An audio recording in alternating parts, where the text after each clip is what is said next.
ನಮ್ಮ ಮಾಜಿ ಮುಖ್ಯಮಂತ್ರಿಗಳಾದಂಥ ಬಸವರಾಜ ಬೊಮ್ಮಾಯಿ ಅವರು, ನಮ್ಮೆಲ್ಲ ಆತ್ಮೀಯ ಶಾಸಕ ಮಿತ್ರರು, ನಮ್ಮ ಪಕ್ಷದ ಪದಾಧಿಕಾರಿಗಳು, ನಮ್ಮ MLC ಅವರು, ನಾವೆಲ್ಲ ಇಲ್ಲಿ ಬಂದಿರುವಂತದ್ದು. ಇಲ್ಲಿ ಕರ್ನಾಟಕದಲ್ಲಿ ರೈತರು ಬರಗಾಲದ ಬವಣೆಯಲ್ಲಿ ಆತ್ಮಹತ್ಯೆ ಮಾಡಿದಂತ ಇದ್ದಾರೆ. ಡೆಲ್ಲಿಯಲ್ಲಿ 136 ಶಾಸಕರು ಮಜಾ ಮಾಡ್ತಾ ಇದ್ದಾರೆ. ಮಜಾ ಮಾಡೋಕೆ ಡೆಲ್ಲಿಗೆ ಹೋಗಿದ್ದಾರೆ. ಇಲ್ಲಿ ರೈತರು ಸಂಕಷ್ಟದಲ್ಲಿದ್ದಾರೆ. ಇವತ್ತು ಕರ್ನಾಟಕದ ಪರಿಸ್ಥಿತಿ, ವಿಧಾನಸೌಧ ಖಾಲಿ ಖಾಲಿ. ಅಧಿಕಾರಿಗಳಿಗೆ ಕೆಲಸ ಇಲ್ಲ, ಅಧಿಕಾರಿಗಳಿಗೆ ಕೆಲಸ ಇಲ್ಲ, ಮಂತ್ರಿಗಳು ಕಾಣೆಯಾಗಿದ್ದಾರೆ, ಡೆಲ್ಲಿಯಲ್ಲಿ ಮಜಾ ಮಾಡಕ್ ಹೋಗಿದ್ದಾರೆ. ಈ ತರದ ಪರಿಸ್ಥಿತಿ ಕರ್ನಾಟಕದಲ್ಲಿ ನಾವು ನೋಡ್ತಾ ಇದ್ದೀವಿ. ಕಳೆದ 9 ತಿಂಗಳಲ್ಲಿ ಬರಗಾಲ ಬಂದು ಕುಡಿಯೋ ನೀರಿಗೆ ಹಾಹಾಕಾರ, ಕುಡಿಯಕ್ಕೆ ನೀರಿಲ್ಲ. ಹಳ್ಳಿಗಳಲ್ಲಿ ಕೊಡಗು ಅಂತ ಮಲೆನಾಡಿನ ಪ್ರದೇಶದಲ್ಲಿ, ಚಿಕ್ಕಮಗಳೂರು, ಶಿವಮೊಗ್ಗ, ಈ ಮಲೆನಾಡು ಪ್ರದೇಶದಲ್ಲಿ ಇವತ್ತು ಕುಡಿಯೋ ನೀರಿಗೆ ಹಾಹಾಕಾರ ಬಂದಿದೆ. ಬೆಂಗಳೂರಲ್ಲಿ ಇವತ್ತು 30% ಕಾವೇರಿ ನೀರನ್ನ ಕಟ್ ಮಾಡಿದ್ದಾರೆ. 30%. ನಾನು ಅಧಿಕಾರಿಗಳು ಕೇಳಿದೆ, ಯಾಕಪ್ಪ ಕಟ್ ಮಾಡಿದ್ದೀರಾ ಅಂತ. ಸರ್, ಕಳೆದಾಳೆ ಬೊಮ್ಮಾಯಿ ಅವರಿದ್ದಾಗ 8 TMC ನೀರು KSR ಅಲ್ಲಿ ಜಾಸ್ತಿ ಇತ್ತು. ಸಿದ್ದರಾಮಯ್ಯನವ್ರು ಬಂದ್ಮೇಲೆ 8 TMC ನೀರನ್ನ ಪಕ್ಕದ ಫ್ರೆಂಡ್ಸ್ಗೆ ಬಿಟ್ಕೊಟ್ಬಿಟ್ಟಿದ್ದಾರೆ. ಸರ್, ಯಾರು ಫ್ರೆಂಡು? Stalin friends, brother. ಪಕ್ಕದಲ್ಲಿ ಯಾರಿದ್ದಾರೆ? ಬ್ರದರ್ಸ್. ಆ ಬ್ರದರ್ ಅಲ್ಲ, ಕುಕ್ಕರ್ ಬ್ರದರ್ ಅಲ್ಲ, ಬಾಂಬಾಕಕ್ಕೆ ಮಂಗಳೂರಲ್ಲಿ ಬಂದಿದ್ರಲ್ಲ ಆಟೋದಲ್ಲಿ, ಆ ಬ್ರದರ್ ಅಲ್ಲ, ಇವರೊಂಥರ ಬ್ರದರು. ಈ ಬ್ರದರ್ಸ್ಗೋಸ್ಕರ 8 TMC ನೀರು ಕಾವೇರಿಯಿಂದ ಹರಿದು ಹೋಗಿದೆ. ಬೆಂಗಳೂರಿಗೆ ಕುಡಿಯಕ್ ನೀರಿಲ್ಲ, ಮಂಡ್ಯಗೆ ನೀರಿಲ್ಲ, ಮೈಸೂರಿಗೆ ನೀರಿಲ್ಲ. ಈ ಪರಿಸ್ಥಿತಿ ಇವತ್ತು ಬರಗಾಲ ಒಂದ್ ಕಡೆ, ಕುಡಿಯೋ ನೀರಿಲ್ಲ ಒಂದ್ ಕಡೆ. ಈ ಗ್ಯಾರಂಟಿಗಳ ಘೋಷಣೆಯನ್ನ ಮಾಡಿದ್ಮೇಲೆ ನಾಮದ ಗ್ಯಾರಂಟಿ ಬೇರೆ ಹೊಸದಾಗಿ 6ನೇ ಗ್ಯಾರಂಟಿ. 5 ಗ್ಯಾರಂಟಿಗಳನ್ನ ಘೋಷಣೆ ಮಾಡ್ತೀರಿ ಬಜೆಟ್ ನ ಮೊದಲ ಅಧಿವೇಶನದಲ್ಲಿ ಅಂತ ಹೇಳಿದ್ರು ಸಿದ್ದರಾಮಯ್ಯನವರು. ಕ್ಯಾಬಿನೆಟ್ ಅಲ್ಲಿ ಘೋಷಣೆ ಇಮಿಡಿಯೇಟ್ ಅಂದ್ರು. 5 ಗ್ಯಾರಂಟಿ ಎಲ್ಲಾನು ಹೇಳಿದ್ರು. 2-3 ತಿಂಗಳು, ಇನ್ನೊಂದು 6 ತಿಂಗಳು, ಇನ್ನೊಂದು 9 ತಿಂಗಳು, ಇನ್ನೊಂದು ವರ್ಷ. ಅಲ್ಲೇ ದುಡ್ಡು ಉಳಿಸ್ಬಿಟ್ರು. ಆಕ್ಚುಲಿ 65,000 ಕೋಟಿ ಖರ್ಚು ಮಾಡಬೇಕಾಯ್ತು. ಇನ್ನು 20,000 ಕೋಟಿ ಖರ್ಚು ಮಾಡಿಲ್ಲ ಇವರು ಇವತ್ತಿಗೆ. ಅಂದ್ರೆ ನಾಮ ಕೊನೆ ಗ್ಯಾರಂಟಿ ಯಾವುದು? ನಾಮದ ಗ್ಯಾರಂಟಿ. ಸಿದ್ದರಾಮಯ್ಯನವ್ರ ನಾಮ. ಆ ನಾಮ ಅಲ್ಲ, ನಾಮ ಹಾಕ್ಸ್ಕೊಳಲ್ಲ ಅವರು, ಟೋಪಿ ಹಾಕೋರು. ಪಂಗನಾಮ, ಪಂಗನಾಮದ ಗ್ಯಾರಂಟಿ. 6ನೇ ಗ್ಯಾರಂಟಿ ಸಿದ್ದರಾಮಯ್ಯನವರ ಪಂಗನಾಮದ ಗ್ಯಾರಂಟಿ. ಈ ಗ್ಯಾರಂಟಿ ಯೋಜನೆಯನ್ನ ಜನಗಳಿಗೆ ತಲುಪಿಸಬೇಕು ಅಂತೇಳಿ ಎಲ್ಲರೂ ಕ್ಯಾಬಿನೆಟ್ ದರ್ಜೆ ಸುಮಾರು 2,600 ಜನಕ್ಕೆ ಅಧಿಕಾರ, ಆಫೀಸು, ಕಾರು, ಮನೆ 80 ಜನಕ್ಕೆ ಕ್ಯಾಬಿನೆಟ್ ದರ್ಜೆಯ ಸ್ಥಾನಮಾನ. ಸಂವಿಧಾನದಲ್ಲಿ ಹೇಳಿದೆ 34 ಜನಕ್ಕೆ ಬಿಟ್ಟು ಬೇರೆಯವ್ರಿಗೆ ಯಾರಿಗೂ ಕೊಡಬಾರ್ದು ಅಂತ. 80 ಜನಕ್ಕೆ ಕೊಟ್ಟಿದ್ದಾರೆ. ಸಿದ್ದರಾಮಯ್ಯನವರೇ, ಬರಕ್ಕೆ ನಿಮ್ಗೆ 100 ಕೋಟಿ ಹೇಳಿದ್ದೀರಾ, 105 ಕೋಟಿ ಕೊಡ್ತೀನಿ ಅಂತ ಹೇಳಿದ್ರಿ. ಕಳೆದ 6 ತಿಂಗಳಿಂದ ಹೇಳ್ತಾ ಇದ್ದೀರಾ. ವಿಧಾನಸಭೆಯಲ್ಲಿ ಹೇಳಿದ್ರಿ. ಇಲ್ಲಿ ಇವ್ರಿಗೆಲ್ಲ ಎಷ್ಟು ಖರ್ಚಾಗ್ತೈತೆ ಅಂದ್ರೆ ಸುಮಾರು 300-400 ಕೋಟಿ ಖರ್ಚಾಗ್ತದೆ ಇವ್ರಿಗೆಲ್ಲ 4 ವರ್ಷದಲ್ಲಿ. ರೈತರಿಗೆ ದುಡ್ಡಿಲ್ಲ, ಮುಲ್ಲಾಗಳಿಗೆ 10,000 ಕೋಟಿ. ಮೊನ್ನೆ ಜನವರಿ 4ನೇ ತಾರೀಕು 1,000 ಕೋಟಿ ರಿಲೀಸ್ ಮಾಡಿದ್ದಾರೆ ಫೈನಾನ್ಸ್ ಅವರು. ರೈತರಿಗೆ ಆತ್ಮಹತ್ಯೆ ಭಾಗ್ಯ. ಸಿದ್ದರಾಮಯ್ಯನವರೇ, ನೀವ್ ಯಾವಾಗ ಕಾಲಿಕ್ಕಿದಿರೋ ಬರಗಾಲ ಬಂದಿದೆ, ಬರಗಾಲ ಬಂದಿದೆ. ರೈತರ ಆತ್ಮಹತ್ಯೆ ಜಾಸ್ತಿ ಆಗಿದೆ. ನೀವು ಬಂದಾಗ, ಕಾಂಗ್ರೆಸ್ ಬಂದಾಗ ರೈತರ ಆತ್ಮಹತ್ಯೆ, ನಿಮ್ಮ ವಿಶ್ವಾಸವನ್ನ ಕಳೆದುಕೊಂಡಿದ್ದಾರೆ. ಇವತ್ತು ನೀವೆಂತ ಚಂಡಾಳ್ರು, ಎಂತ ಚಂಡಾಳ್ರು ಅಂದ್ರೆ ಯಡಿಯೂರಪ್ಪನವರು ಪ್ರಧಾನಮಂತ್ರಿಗಳು ಕೊಟ್ಟಂತ ಕಿಸಾನ್ ಸನ್ಮಾನ್ ಯೋಜನೆ 6,000 ಕೊಟ್ರು. ಪ್ರತಿ ವರ್ಷ ಉಳುಮೆ ಮಾಡಕ್ಕೆ 2,000, ಬಿತ್ತನೆ ಮಾಡೋ ಸಂದರ್ಭದಲ್ಲಿ 2,000, ಕೂಲಿಗೆ 2,000. ಯಡಿಯೂರಪ್ಪನವರು ನಾನ್ ರೈತ ಪರ ಅಂತೇಳಿ 4,000 ಘೋಷಣೆ ಮಾಡಿದ್ವಿ. ಮನೆಯಾಳ ಕಾಂಗ್ರೆಸ್ ಅವರು ಅದನ್ನ ಕಿತ್ಕೊಂಡ್ಬಿಟ್ರಲ್ರಿ. ಮನೆಯಾಳ ಕಾಂಗ್ರೆಸ್ ಅವ್ರು ಕಿತ್ಕೊಂಡ್ಬಿಟ್ರಲ್ರಿ 4,000. ರೈತರು ಕೊಟ್ಟಿದ್ರಿ. ರೈತರು ಕೊಟ್ಟಿದ್ದ ತಪ್ಪ. ಬಸವರಾಜ ಬೊಮ್ಮಾಯಿ ಅವರು ರೈತರ ಮಕ್ಕಳು ಕೂಲಿ ನಾಲಿ ಮಾಡ್ತಾರೆ, ಎಲ್ಲೋ ಸೆಕ್ಯೂರಿಟಿ ಗಾರ್ಡ್ ಆಗಿ ಕೆಲಸ ಮಾಡ್ತಾರೆ, ಎಲ್ಲೋ ಹೋಟ್ಲಲ್ಲಿ ಕ್ಲೀನರ್ ಆಗಿ ಕೆಲಸ ಮಾಡಬಾರ್ದು. ಅವರು ಇಂಜಿನಿಯರ್ ಆಗ್ಬೇಕು, ಡಾಕ್ಟರ್ ಆಗ್ಬೇಕು, ಲಾಯರ್ ಆಗ್ಬೇಕು. ಅವರು ಕೂಡ ವಿದೇಶದಲ್ಲಿ ಓದ್ಬೇಕು. ವಿದ್ಯಾಸಿರಿಯನ್ನ ತಂದ್ರಲ್ರಿ, ಅದನ್ನು ಹಾಳು ಮಾಡ್ಬಿಟ್ರಲ್ರಿ. ರೈತ ವಿದ್ಯಾನಿಧಿ ಅದಕ್ಕೂ ಬೆಂಕಿ ಹಚ್ಚಿದ್ರಲ್ರಿ. ಈಗ ಯಾವ್ರಿ ರೈತರ ಪರ? ಮೋದಿಯವರಿಗೆ ರೈತರ ಬಗ್ಗೆ ಕಾಳಜಿ ಇಲ್ಲಂತೆ. ನೀವು 2 ಯೋಜನೆ ಕಿತ್ತಾಕ್ತಾರಲ್ಲ, ನಿಮ್ಗೆ ಯಾವ್ದ್ರಿ ಕಾಳಜಿ? ನಿಮ್ಗೆ ಯಾವ್ದು ಕಾಳಜಿ? ವಿದ್ಯುತ್ ಕಣ್ಣು ಮುಚ್ಚಾಲೆ.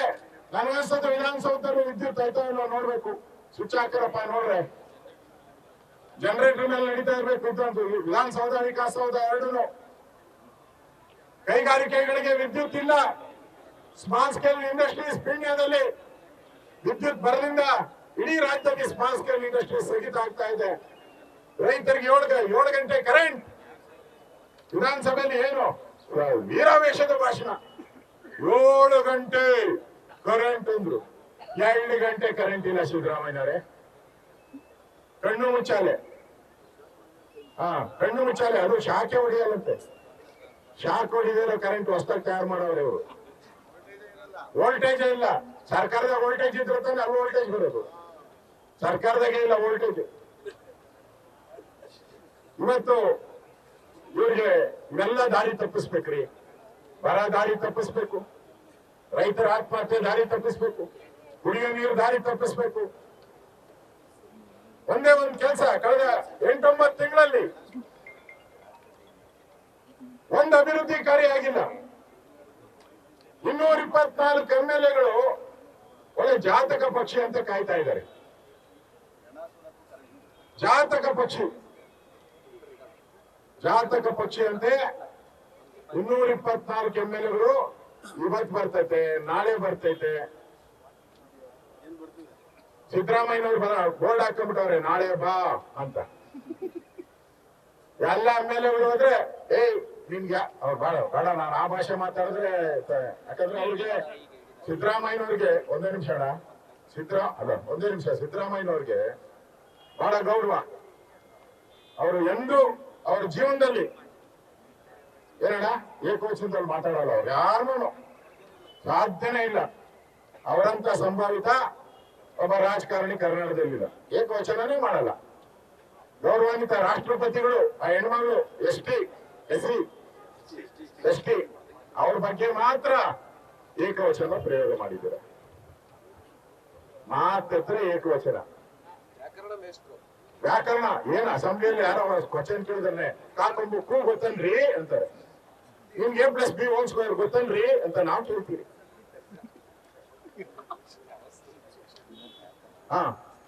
ಶಿಕ್ಷಣ ಮಂತ್ರಿಗಳು ಈ ತರ ಸಂವಿಧಾನದ ಗೌರವನ್ನ ಎತ್ತಿಡಬೇಕಾದಂತ ವ್ಯಕ್ತಿ ಏಕವಚನ ಪ್ರಯೋಗ ಮಾಡಿ ಅವ್ರು ಹೇಳ್ತಾರೆ. ಅನಂತಕುಮಾರ್ ಹೆಗ್ಡೆ ಅವರಿಗೆ ಏನ್ರಿ ಬಿಜೆಪಿ ಸಂಸ್ಕೃತಿ ಇದೆನಾ ಅಂತ ಕೇಳ್ತಾರೆ. ಅನಂತಕುಮಾರ್ ಹೆಗ್ಡೆ ಅವರಿಗೆ ಏನ್ ಮಾತಾಡಿದ್ಕೆ ನಿಮ್ ಸಂಸ್ಕೃತಿ ಏನಪ್ಪಾ ಕಾಂಗ್ರೆಸ್ ಅವ್ರದಂಗಾರೆ? ನಿಮ್ದೇನ್ ಸಂಸ್ಕೃತಿ? ಅದೇ ಫ್ಲೋನಲ್ಲಿ ಹೇಳ್ಬಿಟ್ರಂತೆ. ಏನಾದ್ರು ಫ್ಲೋ ಅಂದ್ರೆ ಏನೋ ನನ್ಗೆ ಗೊತ್ತಿಲ್ಲ. ಫ್ಲೋ ಅಂದ್ರೆ ಹರ್ಕೊಂಡು ಹೋಗೋದು. ಒಂದ್ಸರಿ ಫ್ಲೋನಲ್ಲಿ ಸೋನಿಯಾ ಗಾಂಧಿ ಬೈದ್ಬಿಡಪ್ಪ, ಅದೇ ತರ ರಾಹುಲ್ ಗಾಂಧಿ ಬೈದ್ಬಿಡಪ್ಪ. ಫ್ಲೋ ಗೊತ್ತಿಲ್ಲ, ಆಮೇಲೆ ಗೊತ್ತಿಲ್ಲ ಅಂತ ಹೇಳೋಣ. ಫ್ಲೋ ಹೇಳ್ರಿ, ಆ ಫ್ಲೋ ಅಲ್ಲಿ ಬರ್ಬೇಕು, ರಾಷ್ಟ್ರಪತಿಗಲ್ಲ. ನಿಮ್ ಫ್ಲೋ ಧೈರ್ಯ ಇದ್ರೆ ಸೋನಿಯಾ ಗಾಂಧಿ ಬಗ್ಗೆ ಒಂದ್ಸರಿ ಆ ಫ್ಲೋ ಕೊಡಿ, ಜನ ಮೆಚ್ತಾರೆ ಅವಾಗ. ಇವ್ರಿಗೆ ತಲೆ ಕೆಟ್ಟೋಗ್ಬಿಟ್ಟಿದ್ದಾರೆ. ಮೊನ್ನೆವರೆಗೂ ಸೈಲೆಂಟ್ ಇದ್ರು. ಅಯೋಧ್ಯೆಯಲ್ಲಿ ರಾಮ ಮಂದಿರ ಉದ್ಘಾಟನೆ ಅವ್ರು ತಿಳ್ಕೊಂಡಿದ್ರು. ರಾಮ ಮಂದಿರ ನಮ್ಮನ್ನೇ ಕೇಳ್ತಾ ಇದ್ರು, ಏನ್ ಕಟ್ತೀರಿ ಯಾವಾಗಪ್ಪ ಕಟ್ತೀರಾ ಅಂತ. ಇಟ್ಗೆ ದುಡ್ಡು ಏನಾಯ್ತು? ಇದ್ರ ದುಡ್ಡು ಏನಾಯ್ತು ಲೆಕ್ಕ ಕೊಡಿ ಅಂದ್ರು. ಈಗ ಸುದ್ದಿನೇ ಇರ್ತಲ್ಲ, ಇಟ್ಕೆ ಲೆಕ್ಕನೇ ಕೇಳ್ತಾ ಇಲ್ಲ, ದುಡ್ಡು ಸುದ್ದಿನೂ ಕೇಳ್ತಾ ಇಲ್ಲ. ಕಟ್ಟಲ್ಲ ಅಂತ ಹೇಳ್ಕೊಂಡಿದ್ರಿ, ಕಟ್ಟಿದ ತಕ್ಷಣ ಯಾಕೆ ಕಟ್ಟಿದ್ರಿ ಅಂದ್ರು. ಮೊದ್ಲು ಯಾಕೆ ಕಟ್ಟಿಲ್ಲ ಅಂದ್ರು. ಸಿದ್ದರಾಮಯ್ಯ ಸ್ಪೆಷಲ್ ರೀ ಅವ್ರದ್ದು. ಇಷ್ಟ ದಿನ ಏನ್ರಿ ಕಟ್ಟಿದ್ರ ಅಂದ್ರು. ಈಗ ಕಟ್ಟಿದ್ಮೇಲೆ ಯಾಕೆ ಕಟ್ಟಿದ್ರಿ? ಅದು ವಿವಾದಿತ ಸ್ಥಳ, ರಾಮ ಹುಟ್ಟಿದಾನೆ ಅನ್ನೋ ಗ್ಯಾರಂಟಿ ಏನ್ರಿ? ಅದೊಂದು ಕಾಲ್ಪನಿಕ. ರಾಮನ್ ಬರ್ತ್ ಸರ್ಟಿಫಿಕೇಟ್ ಇದೆಯಾ ಅಂದ್ರು. ನಿಮ್ ಮುತ್ತಾತನ ಬರ್ತ್ ಸರ್ಟಿಫಿಕೇಟ್ ಇದೆ ಅನ್ರಿ? ನಿಮ್ ತಾತನ ಬರ್ತ್ ಸರ್ಟಿಫಿಕೇಟ್ ಇದೆ ನಿಮ್ಮ ಹತ್ರ? ಅಷ್ಟು ಕೊಡಿ, ರಾಮನ್ ಹೋಗ್ಬೇಡಿ.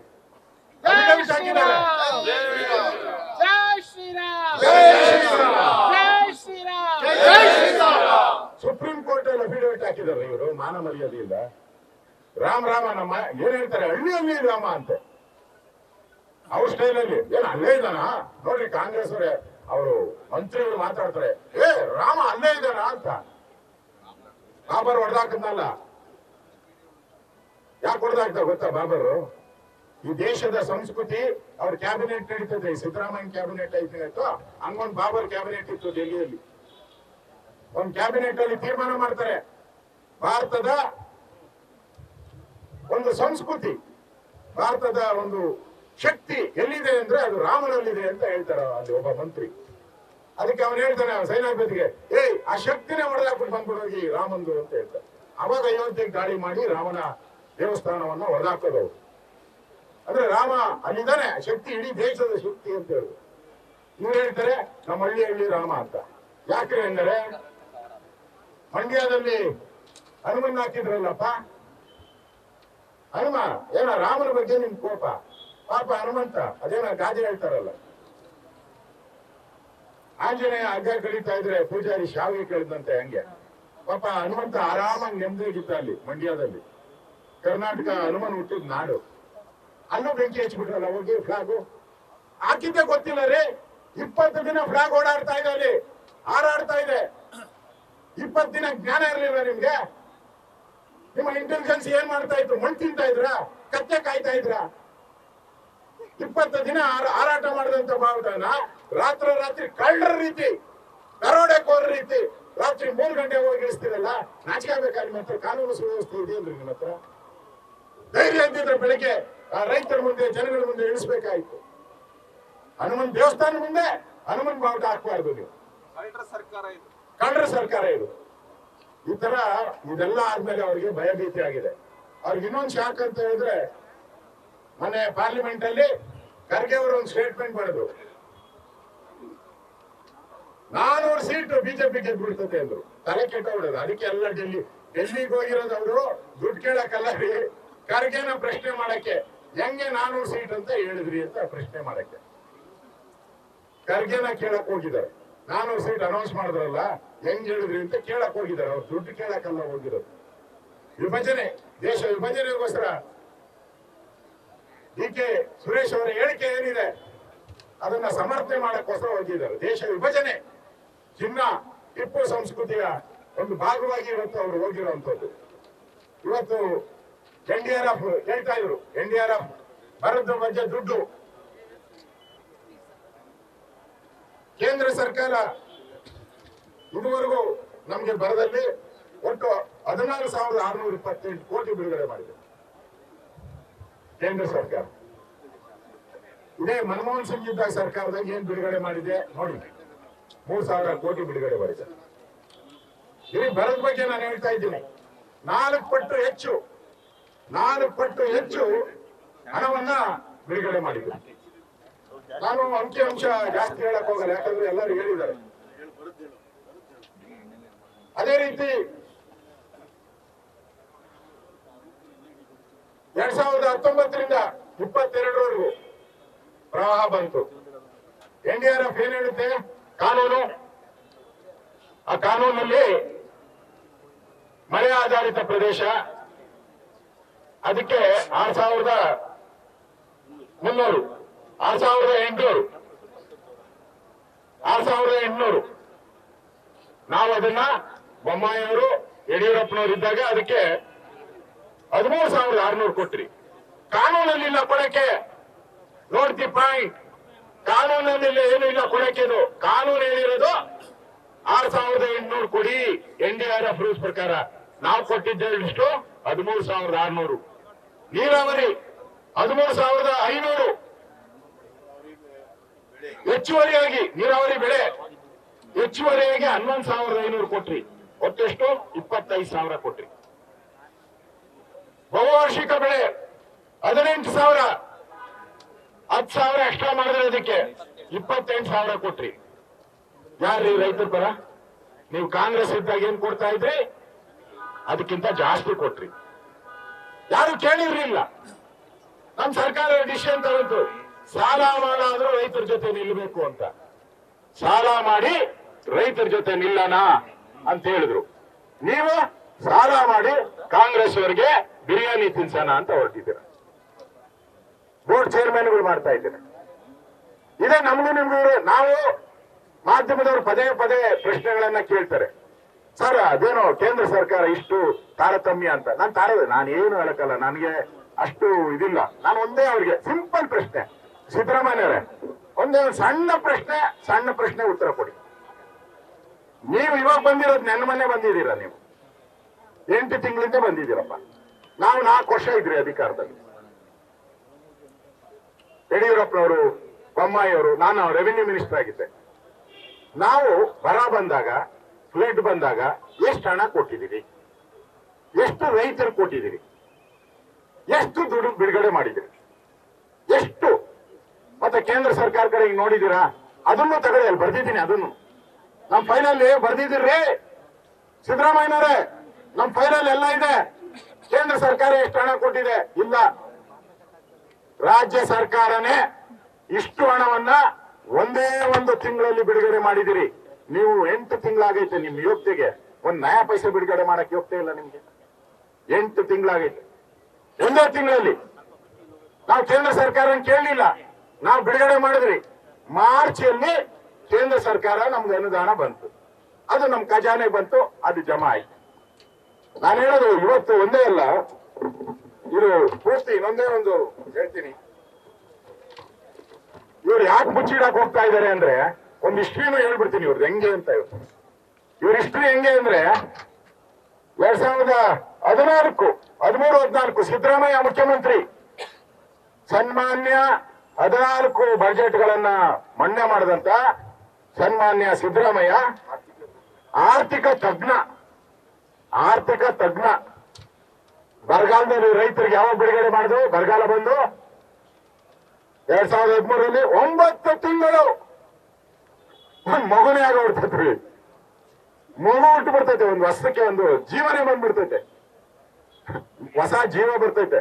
9 ತಿಂಗಳು ಬರಕ್ಕೆ ಬಿಡುಗಡೆ ಮಾಡಿರೋದು 2013, 14. ನಾಚಿಕೆ ಆಗೋಲ್ಲ ಸಿದ್ದರಾಮಯ್ಯನವರೇ? ನಮ್ಮನ್ನು ಕೇಳ್ತಿರಲ್ಲ ಈಗ. 14, 15 ಮುಂಗಾರು ಬರ, ಜುಲೈ, ಆಗಸ್ಟ್ 8 ತಿಂಗಳು. 1 ತಿಂಗಳು ಕಡಿಮೆ ಮಾಡ್ಕೊಂಡ್ರು. 8 ತಿಂಗಳು ಬಿಡುಗಡೆ ಮಾಡಿದ್ದೀರ. ನಾವು ಉದಾಹರಣೆ ಕೊಟ್ಟಿದ್ದೀನಿ ಅವ್ರಿಗೆ 2. ನಾವು ಬೊಮ್ಮಾಯಿ ಸರ್ಕಾರ 20, 21 ಆಗಸ್ಟ್, ಅಕ್ಟೋಬರ್ ಪ್ರವಾಹ 2 ತಿಂಗಳಲ್ಲಿ ಬಿಡುಗಡೆ ಮಾಡಿದೆ. This is difference between the Congress and BJP. This is the difference. ನಾನು ಈ ಸ್ಟ್ಯಾಟಿಸ್ಟಿಕ್ಸ್ ಕೊಡ್ತಾ ಇರೋದು, ಇದೆಲ್ಲ ಸರ್ಕಾರಿ ದಾಖಲೆಯಲ್ಲಿ ಅಚ್ಚಾಗಿರುವಂತದ್ದು, ಆದೇಶ ಆಗಿರುವಂತದ್ದು, ಸರ್ಕಾರದ ಆದೇಶಗಳು. 2 ತಿಂಗಳಲ್ಲಿ ಬಿಡುಗಡೆ ಮಾಡಿದ್ದೀನಿ. 2022, 23, 2020 ಒಂದೇ ತಿಂಗಳು. ಮೇ ಪ್ರವಾಹ 1 ತಿಂಗಳಲ್ಲಿ ಬಿಡುಗಡೆ ಮಾಡಿದ್ದೀನಿ. ಯಾರು ಕೊಟ್ಟಿದ್ರು ನಮ್ ದುಡ್ಡು? ಯಾರು ಕೊಟ್ಟಿದ್ರು? ವರ್ಲ್ಡ್ ಬ್ಯಾಂಕ್ ಕೊಟ್ಟಿದ್ರಾ? ಇಲ್ಲ. ತಮಿಳುನಾಡವ್ರು ಕೊಟ್ಟಿದ್ರಾ? ಇಲ್ಲ. ಕೇಂದ್ರ ಸರ್ಕಾರ ಕೊಟ್ಟಿದ್ರಾ? ಇಲ್ಲ. ಯಾರು ಕೊಟ್ಟಿದ್ರು? ನಮ್ ಖಜಾನೆಯಲ್ಲಿ ನಾವು ಹಣ ಸಂಗ್ರಹಣೆ ಮಾಡಿದ್ರಿ. ಮಾಡಿದ್ರಿ. ಟ್ಯಾಕ್ಸ್ ಸಂಗ್ರಹಣೆ ಆಗಿತ್ತು. ಈ ವರ್ಷ ನೋಡಿದೀರಾ? ಬೊಮ್ಮಾಯಿಯವರು ಹೇಳ್ತಾರೆ ಈ ಸರಿ 25,000 ಕೋಟಿ ಇನ್ನ ಸಂಗ್ರಹಣೆ ಆಗಿಲ್ಲ ರೀ. ಮಾರ್ಚ್ ಒಳಗಡೆ 25,000 ಕೋಟಿ ಮಾಡ್ಬೇಕಾಗಿತ್ತು, ಮಾಡಿಲ್ಲ. ಯಾಕಂದ್ರೆ ಎಲ್ಲ ಬೆಲೆ ಜಾಸ್ತಿ ಮಾಡ್ಬಿಟ್ಟವ್ರೆ. ಸ್ಟಾಂಪ್ ಡ್ಯೂಟಿ ಬೆಲೆ ಜಾಸ್ತಿ, ವೆಹಿಕಲ್ ಜಾಸ್ತಿ, ಎಣ್ಣೆ ಜಾಸ್ತಿ.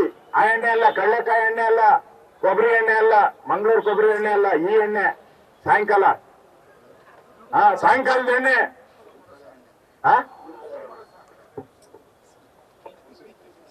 ಆ ದೃಷ್ಟಿಯಿಂದ ಇವತ್ತು ಒಂದು ರೀತಿ ಅವರು ಡೆಲ್ಲಿಗೆ ಹೋಗಿರೋದು ಈ ಡಿ.ಕೆ. ಸುರೇಶ್ ಅವರ ಹೇಳಿಕೆ ಏನ್ ಬಂದಿದೆ ಅದನ್ನ ಮುಚ್ಚಾಕೋಸ್ಕರ ಡೆಲ್ಲಿಗೆ ಹೋಗಿರೋದು, ಬೇರೆ ಏನೂ ಇಲ್ಲ. ಡಿ.ಕೆ. ಸುರೇಶ್ ಅವರ ಹೇಳಿಕೆಯನ್ನ ಮುಚ್ಚಾಕೋದಕ್ಕೋಸ್ಕರ ಡೆಲ್ಲಿಗೆ ಹೋಗಿದ್ದಾರೆ. ಅವರು ಖರ್ಗೆಯನ್ನ ಕೇಳಕ್ ಹೋಗಿದ್ದಾರೆ. 400 ಸೀಟ್ ಹೆಂಗ್ ಬಂತು, 400 ಸೀಟ್ ಹೆಂಗ್ ಹೇಳಿದ್ರಿ, ನಮ್ಮ ಮಾನ ಮರ್ಯಾದೆ ಎಲ್ಲ ಕರ್ನಾಟಕದಲ್ಲಿ ಹೋಗ್ತಾ ಇದೆ, ಅದಕ್ಕೆ 400 ಸೀಟ್ ಹೆಂಗ್ ಹೇಳಿದ್ರಿ ಲೆಕ್ಕ ಕೊಡಿ, ಲೆಕ್ಕ ಕೇಳಕ್ ಹೋಗ್ತಾ ಇದಲ್ಲ ಕೇಂದ್ರ ಸರ್ಕಾರಕ್ಕೆ. ಯಾರಿಗೆ? ನಿರ್ಮಲಾ ಸೀತಾರಾಮನ್. ಹಂಗೆ ಖರ್ಗೆಯವ್ರು ಕೇಳ್ತಾರೆ, ಲೆಕ್ಕ ಕೊಡಿ 400 ಸೀಟ್ ಲೆಕ್ಕ ಕೊಡಿ ಅವ್ರದ್ದು. ಅದಕ್ಕೋಸ್ಕರ ಹೋಗ್ತಾ ಇದ್ದಾರೆ ಇವರೆಲ್ಲ. ಇಂಥ ನೀಚ ಕಾಂಗ್ರೆಸ್, ದೇಶದ್ರೋಹಿ ಕಾಂಗ್ರೆಸ್, ಜಿನ್ನಾ, ಟಿಪ್ಪು ಇವರೆಲ್ಲ ಭೂತ ಬಂದಿರೋ ರೀತಿ ಆಡ್ತಾ ಇರುವಂತ ಕಾಂಗ್ರೆಸ್, ಇದಕ್ಕೆ ಜನ ಬುದ್ಧಿ ಕಲಿಸ್ತಾರೆ. ಈ 136 ಜನ ಯಾರು ಹೋಗಿದ್ದಾರೆ, ಅವ್ರ ಏರಿಯಾ ಜನ, ಅವ್ರ ಕಾನ್ಸ್ಟಿಟ್ಯೂನ್ಸಿ ಜನ ಕೇಳ್ಬೇಕು, ದೇಶ ಒಡೆಯಕ್ ಹೋಗಿದ್ದಾರನಪ್ಪ ಅಂತ ಅಲ್ಲಿ ಜನ ಕೇಳ್ಬೇಕು. ಆ ರೀತಿಯಾದಂತ ಒಂದು ತಪ್ಪು ಕೆಲಸವನ್ನ ಕಾಂಗ್ರೆಸ್ ಮಾಡಿದೆ. ಇದರ ವಿರುದ್ಧವಾದಂತ ಹೋರಾಟವನ್ನ ಇವತ್ತು ನಾವು ಮಾಡಿದಿರಿ. ನ್ಯೂಸ್ ಫಸ್ಟ್, ನಿರ್ಭೀತಿಯಿಂದ ನಿಮ್ಮ ಪರವಾಗಿ.